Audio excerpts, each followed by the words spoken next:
আখিরাতু খায়রুন ওয়া আবকা।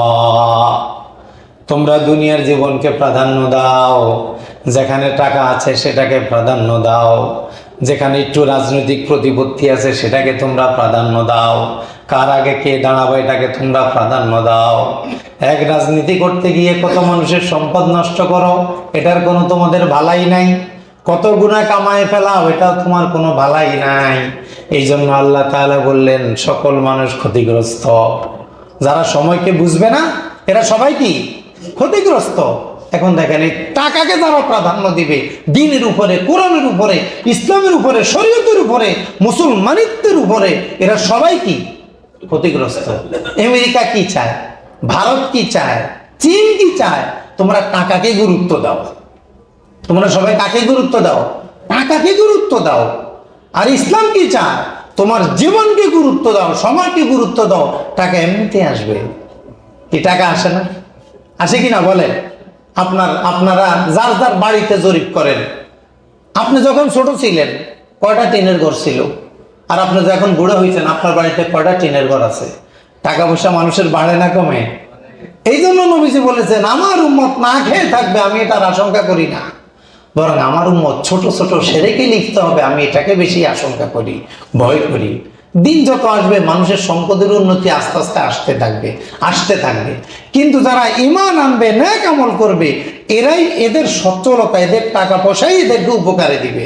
ঈমান আর নেক আমল যদি না থাকে, এই সম্পদ, এই বিদেশ, এই আমেরিকান, এই বিদেশি, এত কিছু, এত দাম, এত সম্মান, এত গাড়ি বাড়ি, এগুলার কোনো কাজে আসবে না। এই জন্য মুমিনের কাছে সবচেয়ে দাম হলো ঈমান আমল। বলেন সবচেয়ে দামি সম্পদ কি?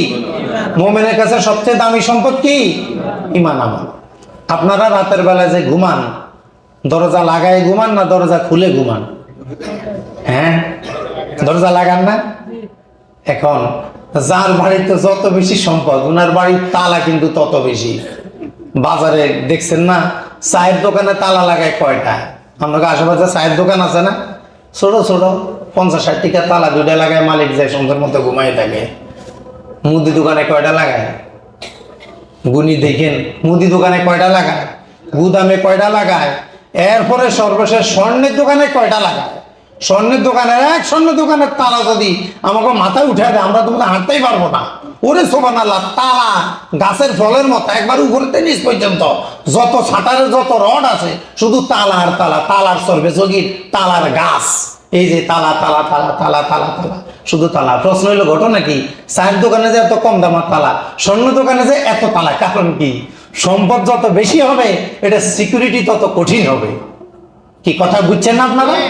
সম্পদ যত বেশি হবে এটা সিকিউরিটি তত কি হবে? তত কঠিন হবে, মজবুত হবে, দুর্ভেদ্য হবে, কঠিন হবে এটার সিকিউরিটি। এখন বলেন ওই স্বর্ণের দোকানের স্বর্ণের দাম বেশি না আমার ঈমান আমলের দাম বেশি? আপনার ভিতরে যে ঈমান আমল আছে এটাকে আপনি কয়বার যাচাই করছেন? আপনার পকেটে যদি একটা 1 লাখ টাকার বান্ডিল থাকে, আপনি যদি বাজারে হাঁটেন, দৌড় দেন, কথা বলেন, আপনার মন কি কথার দিকে না পকেটের দিকে? কি কথা কন না? মনোযোগ কোন দিকে? কথা বলে, কিন্তু কতক্ষণ পর পর দেখে বাড়ি বাড়ি লাগে কিনা, একটু খাও যায়, রান খাও যায়, পকেট খাও যায়, হ্যাঁ আছে কিনা, নোটটা আছে কিনা, আবার কথা কয়। হ্যাঁ, মানে উনি যতক্ষণ বাজারে থাকবে পুরা সময় কিন্তু মোতাওয়াজ্জিহ ইলাল পকেটের শরীফাতি, পুরা উনার পকেটের দিকে উনার মনোযোগ, পুরা সময় মনোযোগ পকেটের দিকে। এমনে চায়, অমনে চায়, এমনে চায়। 7 লাখ টাকা একটা ওকে করা চেক, 1 কোটি টাকার ওকে করা চেক একটা, একবারে ওকে, ব্যাংকে গেলে টাকা দিয়ে দিবে। এখন এটা আপনার পকেটে আছে, আপনার তো কতক্ষণ পরে কপাল ঘেমে শুধু ঘাম পড়বে। কি ঘাম পড়বে না? একদিন আমি মাদ্রাসার একটা লেনদেনে 1 কোটি 5 লাখ টাকা নিয়ে সারুলিয়া ব্যাংক থেকে মাদ্রাসা আসছিলাম। আমি ওই দিন বুঝলাম আমাদের এই যে ইমানের কি অবস্থা। পরে দিয়ে আমার ইমানের 10 নম্বর সিগনাল।